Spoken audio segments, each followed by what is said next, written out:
Good evening, good afternoon. Here is the day of the closing. And as you know, each Biennale leaves a long, a great nostalgia and longing to those who have worked here. The curator doesn't know this yet, but she will realize this. I thank you all for being here. We will say a few words just to start, and we are ready to answer all your questions. First of all, however, allow me to thank Christine, and I pass the floor to her. She has done a great job that has become richer thanks to these open tables. This Biennale has been done to meet artists and not only works of art. And it is not by chance that we close Biennale by celebrating it on this table that was somehow the operating symbol and the living symbol of the Biennale itself in these 6 months. You have the floor, Christine. Free to say everything you want.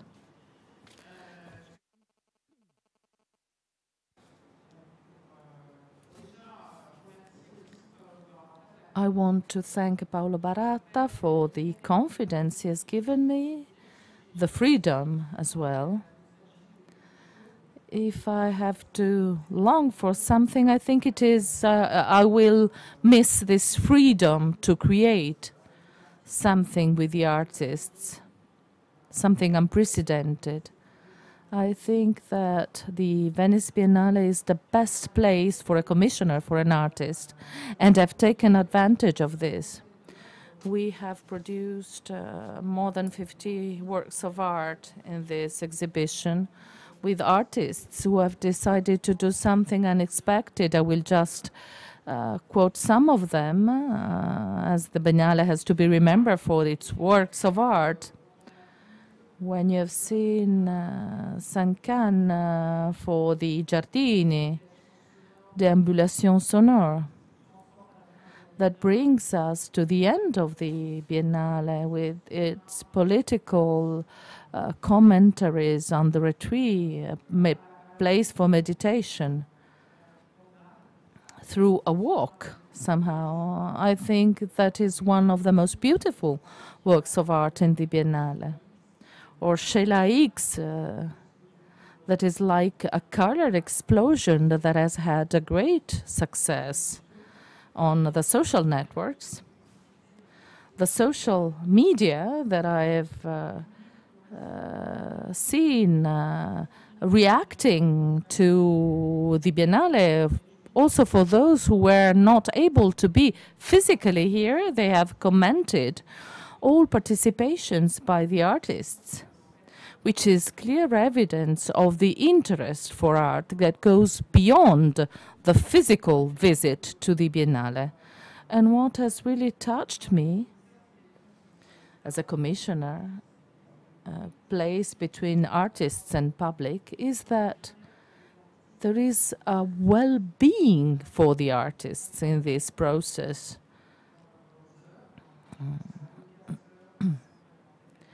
At the entrance of the Biennale, for example, the artist has been for 6 months with her performing place, integrating herself with the Venetian landscape. I can also think of performances like the performance by Li Mingwei in the central pavilion of the Giardini. This ability to renew his performance every day for the visitors with an idea mentioning beauty, transforming the Biennale into a moment of beauty.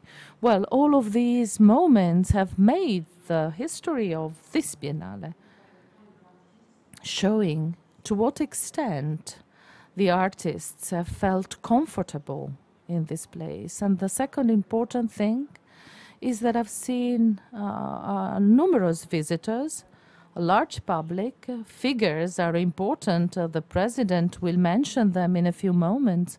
Not only figures, but also the quality of the experience for the visitors. And I've seen a very calm type of energy, extremely sensitive. People were smiling and slowly moving in the exhibition, which is a symptom, in my opinion, of the fact that the work of art has time to communicate with the visitor.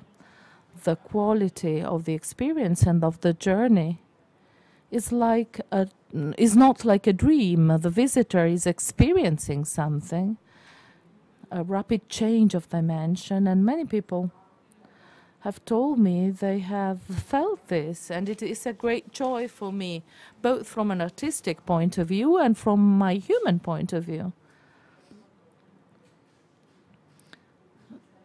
I will miss many people working for the Biennale, certainly. The team working with me, besides the Biennale team, Yasmin and all the others who have accompanied me in this process. That's it, I think.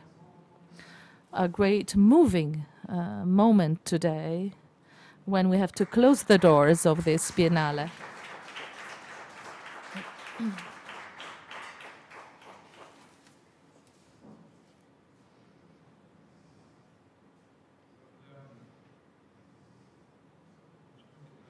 Let us say that besides the symbol, the table, that is one of the most important symbols accompanying us. This Biennale, thanks to Christine, has had the courage, and I'm openly speaking of being courageous, something we do not understand so well, at a time when we all live on the very moment, superficially in joy or despair in the same way.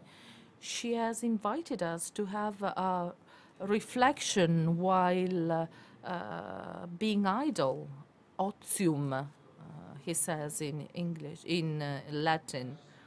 Her world is in a time when there is no time for discussing, no time for thinking.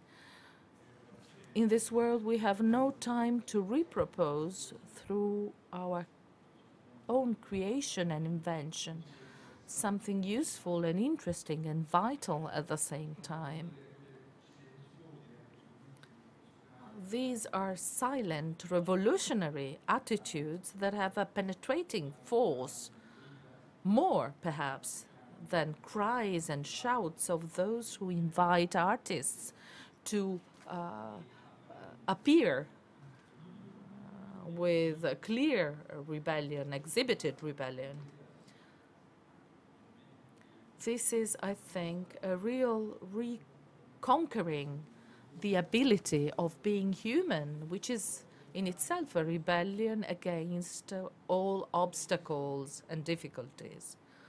After saying this, I have prepared a final statement that I'm leaving to you, that I will briefly sum up. More than 615,000 visitors, which means a plus 23% if compared with 2015. And this is clearly Christine's work. But we want to read something more in these figures. First of all, we are not aiming at winning records. We do not want to get used to records. We want to be free to organize Biennale with less visitors, but maybe that can be more valuable in terms of knowledge and the message they might send. We are not here to have a statistical climb up. We are here to consider how this figure, obtained by an institution that is not investing in advertisements at all, if not the banners on the bridges in Venice that are like a village festivity. We are not advertising our activity, nor do we invite countries, foreign countries, to our biennales. We can certainly say that if there are more visitors, 615,000 visitors, if we have more countries, 86 countries, it is because of their autonomous and free choice. Nobody asked them to come or to be present at the Biennale. We haven't sold stands or spaces to the different countries or to the participants. They have asked to be present themselves in a place of free dialogue among art visitors, between art and visitors from all over the world.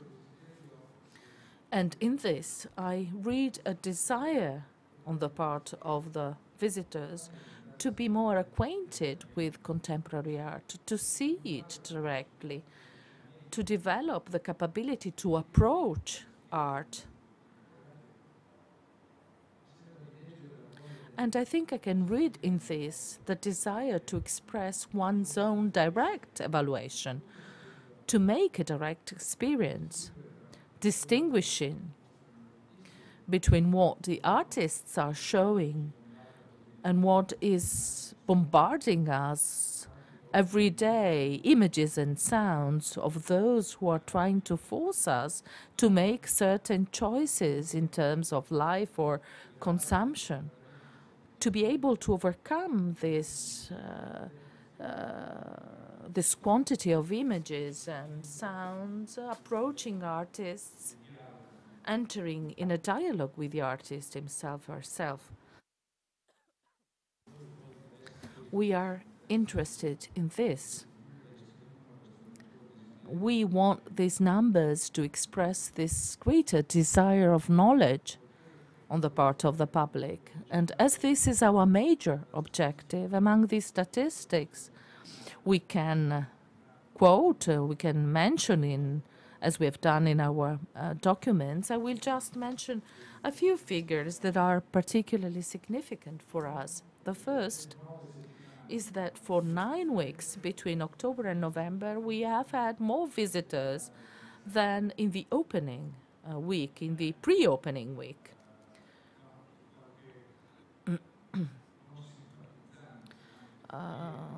Some foreigners describe the Biennale as a place for collectionists and experts. Well, during the pre-opening week, we had approximately 23,000 visitors, whereas in other weeks we have had more than 30,000 visitors coming by train or by car without special transportation means, not with large yachts. 31% of our visitors is made of young people, of under 26 years of age.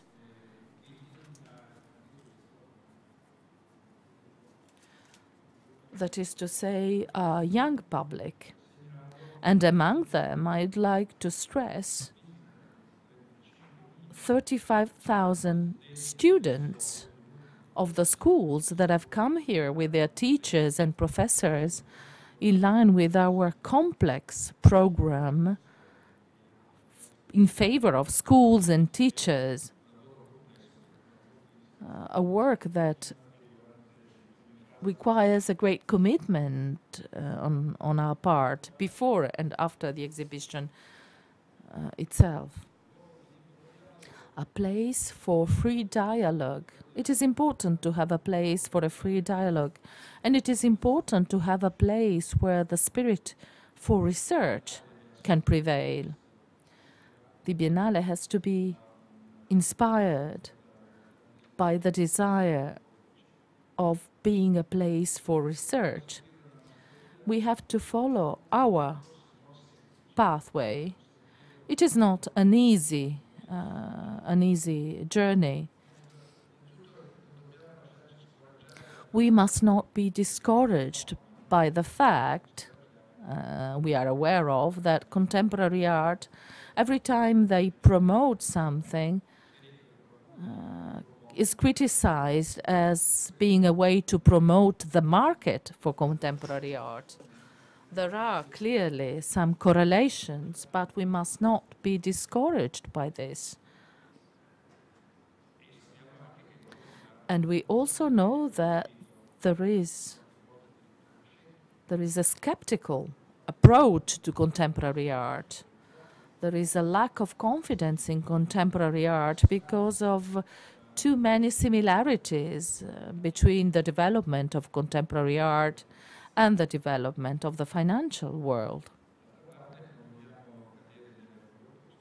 We do not want to make the opposite mistake. We do not want to be like religious, like doctrinal ministers, telling the artists what they have to do or what kind of message they have to send.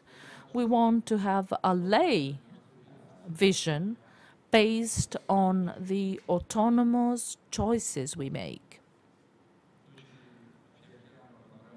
We are together with a number of institutions that operate with the same level of independence and the same desire for research.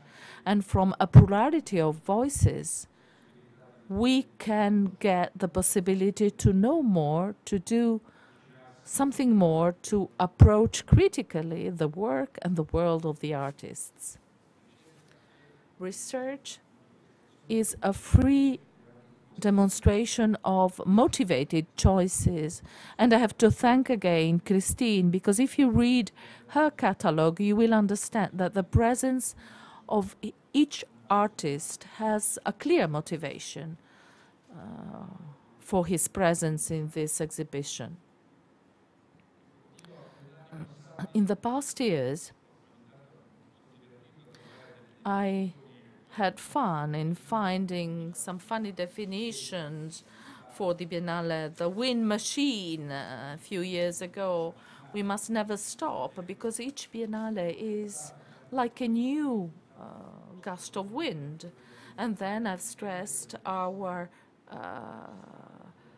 obligation to attract the attention of the people who are distracted by other messages, trying to attract the attention of the people, competing with other institutions that are trying to do the same. In the description I've made of our walking along a ridge somehow, a pathway, I've defined Biennale as a fencing training ground. We have to equip our visitor with a sword, so that while facing the world of art, he can stop or choose or be displaced by art itself. If the visitor doesn't develop an ability to fight with a sword against conformity, against what has already been told, against ordinary interpretation of our world, we are not satisfied. We want to be like a fencing training ground.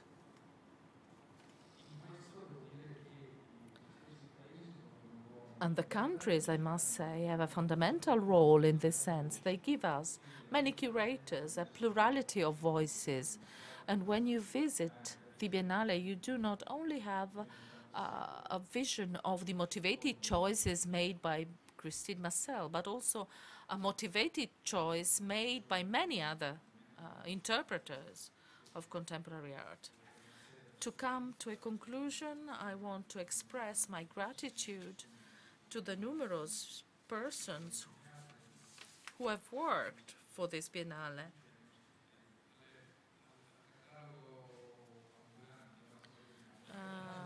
The mobile catalog, the living catalog, the wonderful guides, students who accompany you around this Biennale. They have a degree in the history of art, and they've been trained to help our visitors to understand, to better understand our exhibition, answering questions and providing explanations for what can be explained.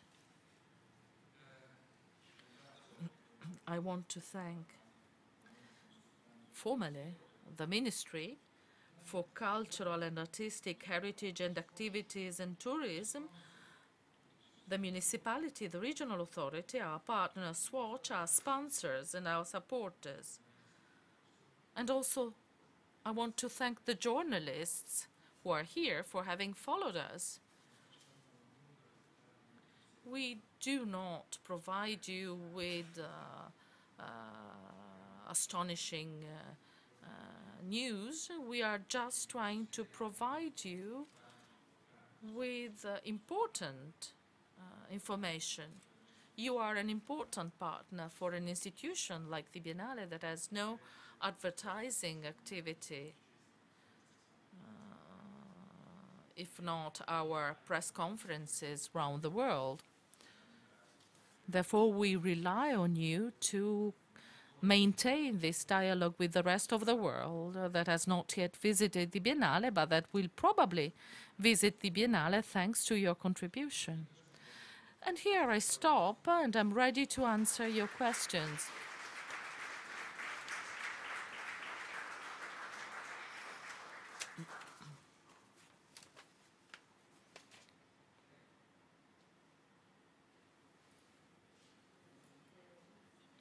For Christine,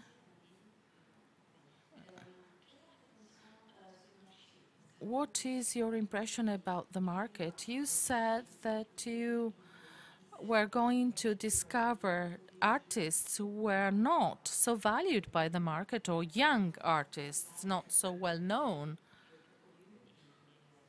Some of them are known, but others are not known at all. Do you think, I can think of Fries in London. There are many unknown artists, like the Belgian artists. Biennale has closed its relations with the markets, has detached its relations with its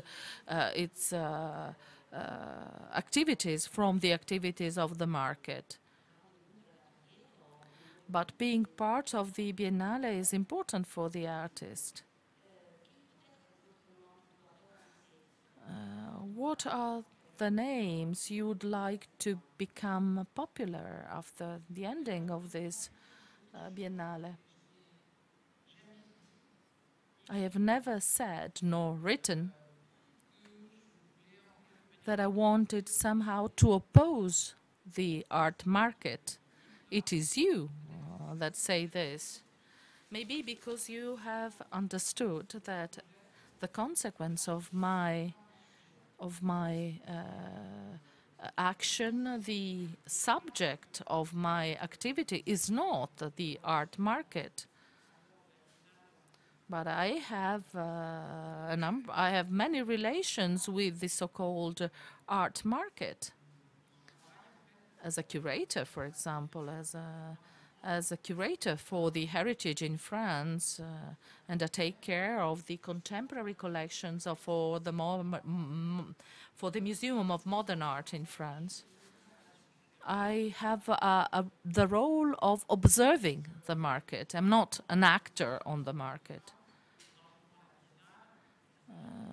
Imagine, for my background, my life is closer to research among artists, the museum life, but I do not want to make a reflection on the art market. I prefer to think of the artist and the work of art.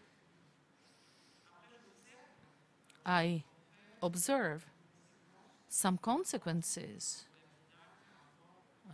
after the Biennale. What happens in the art galleries. I do not think I'm directly responsible for this, because each artist can do or cannot do something for the Biennale that can be close or far from the galleries. There are very young, unknown artists who have not made progress after a Biennale, others who have been rediscovered, for example. This is their job, if they want to do so. But it is because of them, not because of me.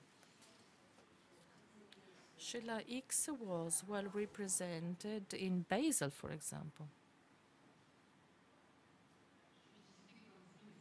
I've seen, like you, her exhibition after the Biennale, and seen many artists who had been exhibited. The Biennale were present in other exhibitions of contemporary art, but this is quite normal. The galleries show the artists they are interested in giving value to. Art Basel was developed as a parasite, as a pest. After the Biennale, we have anticipated our exhibition, but they still depend somehow they depend on our exhibition. In the documents you have been distributed, you can find figures sufficient for writing at least 12 articles. I think they are sufficient to give you an idea of this exhibition. I start from the title of this exhibition, Viva Arte Viva. It was perhaps like a bat in the beginning, and we are now seeing how this title, how this name was quite optimistic, but finally it resulted to be true. I do not want to be optimistic at all. Optimism is a way of being of our will, and the artist is far away from being pessimistic or optimistic. I think the artist is tormented by the need to make something significant, I think. This exhibition, the fact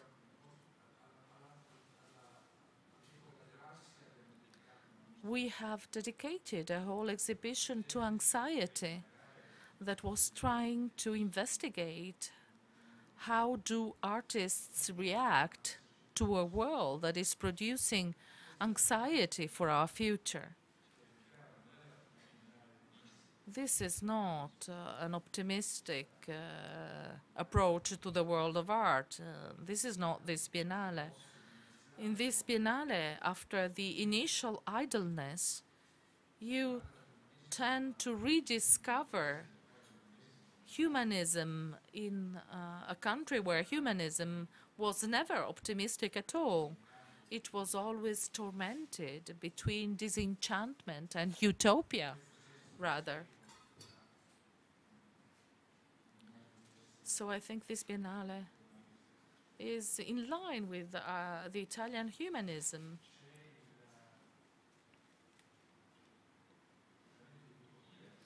There is a certain degree of utopia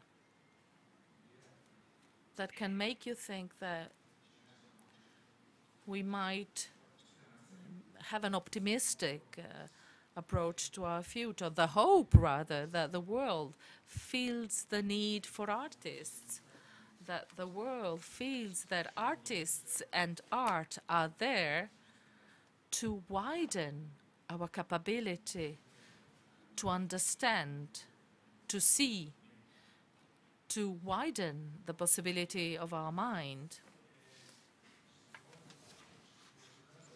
I might say that this is an exhibition in which we have confirmed the need for a vital world of art. And then you can go back home more optimistic or more pessimistic. It doesn't matter. What is important is that you bring home one additional value, the feeling that we need art.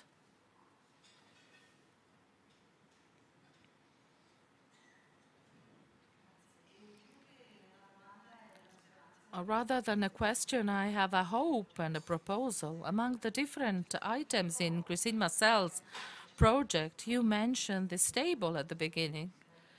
This nice project, Open Table, that is in line with what you have just said. We hope that the world is open to listen to artists, art as an open question to the world. But I'm sure I really hope that this type of initiatives, as a Venetian, as a curator, I've been following the Biennale forever, I hope this open table with the artists can be repeated, because it has really opened the presence of the work together with the possibility of talking with the artist himself, herself, sitting at the table with us. I hope this is a project that might continue in the future. I think that the dialogue with the artist can take place with the work of art, and also with different solutions as these open tables.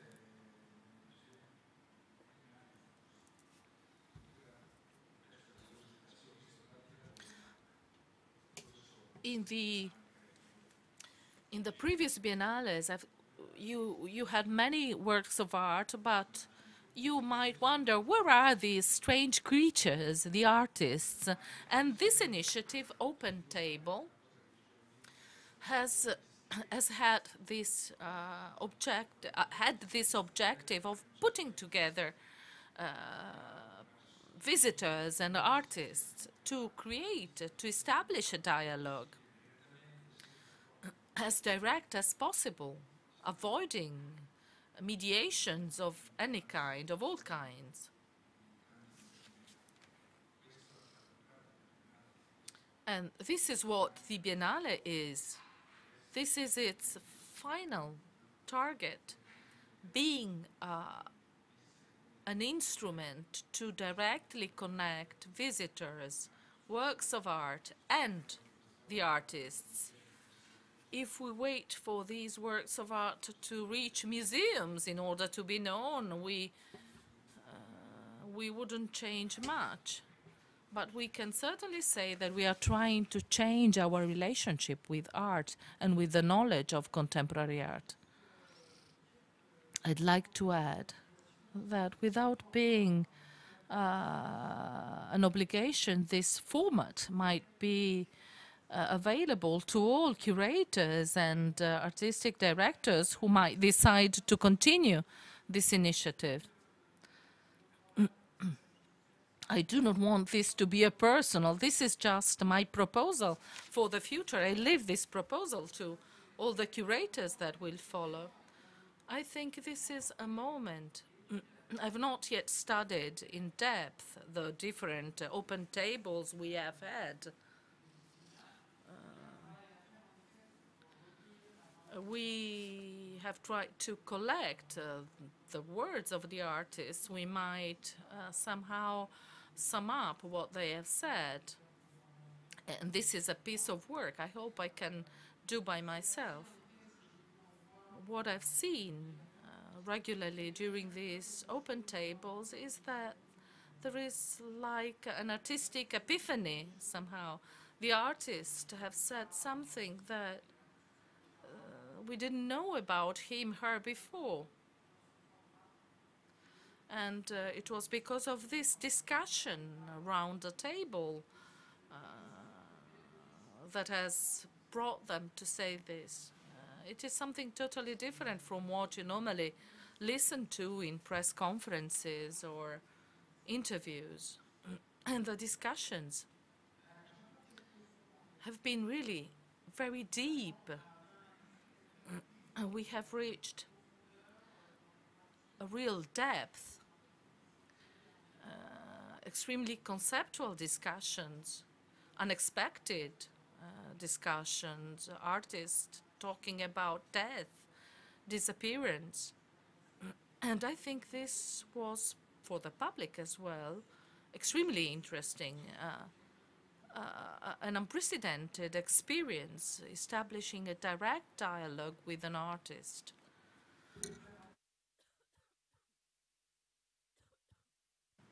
There are two terms that we find in your words quite often: the pain of the artist, creation as an epileptic gesture, and otium, idleness.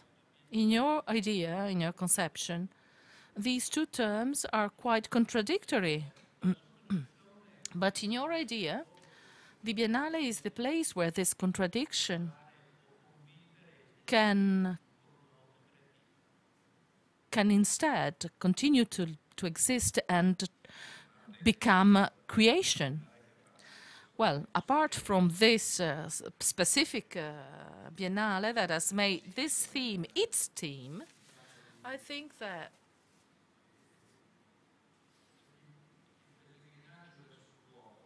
wandering towards a place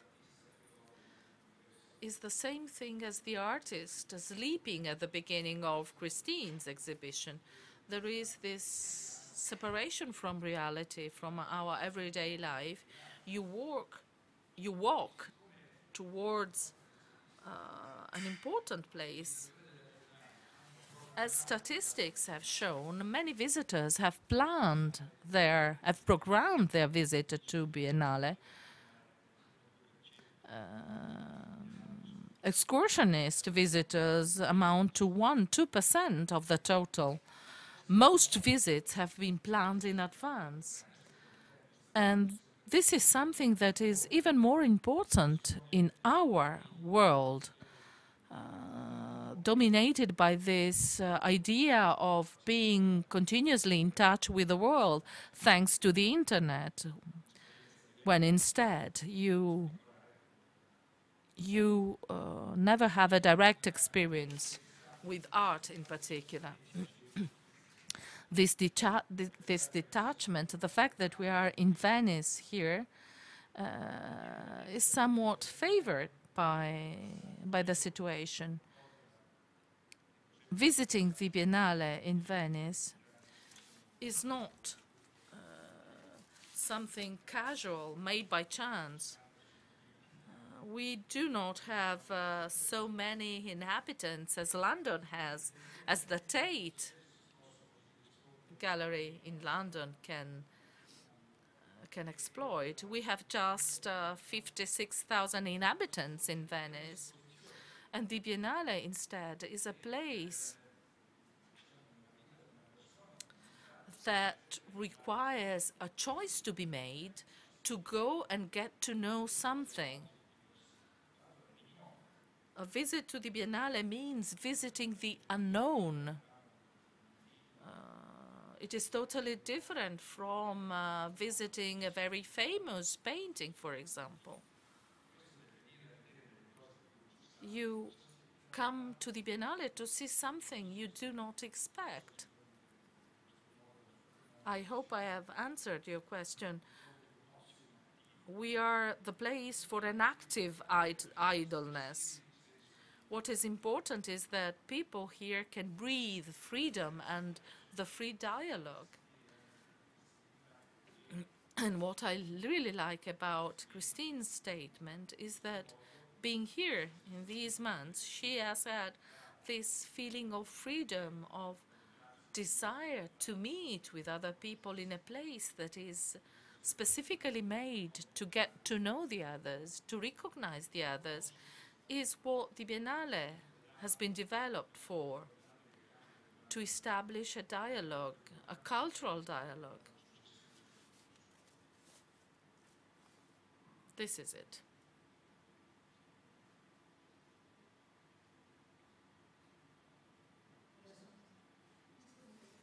President Baratta, you were talking of, you were saying an increase by 23% without any ads, without advertising the Biennale at all. And you were mentioning the fact that visitors have planned their visit.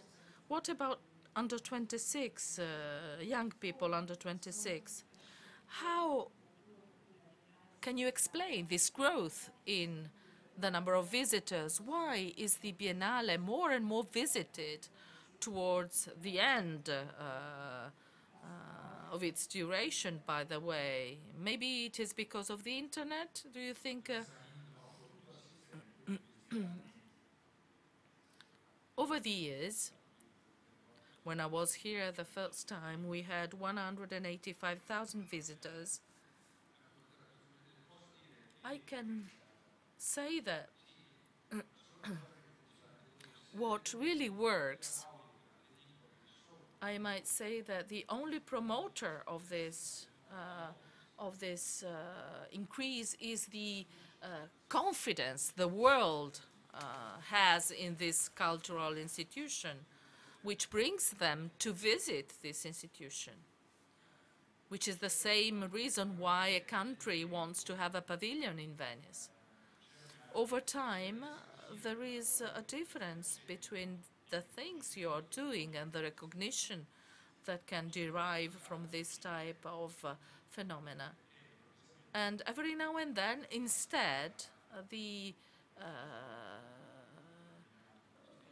good reputation of the exhibition operates in favor of this growth. If we have 3,000 teachers and professors who are registered in our lists and manage to organize visits for the students in groups of 300, 400, 700 at a time, and they come and go back home and come again with other students. How do we have to consider this? We think there is this desire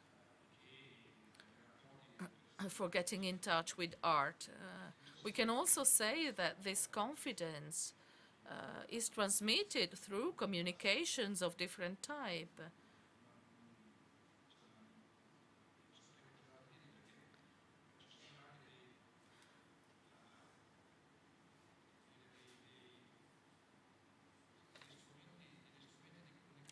There are communication tools that are not perfectly suited to describe something like the Biennale. It is difficult to say what you can find in the Biennale, and it is difficult to identify the reason why you come to visit the Biennale. I might say one. Food is very good at the Biennale. I can confirm this. These open tables were fantastic also in terms of the quality of the food served. And then we obviously have the journalists who support us also in difficult times. We want to be interesting. We do not want to be convincing. Everything that is told about us, also critical judgments, can be useful for the Biennale. We are not an art trade fair. And every now and then the numbers speed up. And this is what is happening in this moment. And this is the result of a work that has started long ago, the reorganization of spaces, the restoration of many spaces here inside the Arsenale. The very concept of the Biennale from the very start, the idea was opening the Biennale to the visitor. And in my reflection, as regards the content, the intellectual content that has been developed with the catalogue, The starting idea was proposing the visitor a direct access of the way the artist has developed to think his work. We have been doing this for a long time before the official opening. We have developed some tools that are almost works of art. We have these small videos they have prepared for the Biennale that have been loaded on the web. It was not like making ads, it was rather our way of bringing our research work and the research work made by the artist to the visitors. It had never been done before. And the social networks that I have shown these brief videos were probably one of the reasons why we have reached people that normally were not involved by the Biennale. Not only through these videos, but also with the performances we have had during the Biennale, the open tables. We have tried to exploit the possibilities offered by the social networks, by the social media, bringing our content, the artists exhibiting here their performances. I think it is extremely satisfactory for me to see how this element has been seen and has been clicked, as we say.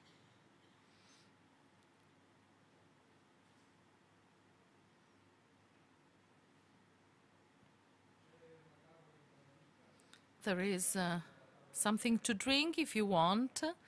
If we have finished, a glass of wine for the closing of this Biennale. We close this Biennale. Long live the Biennale again.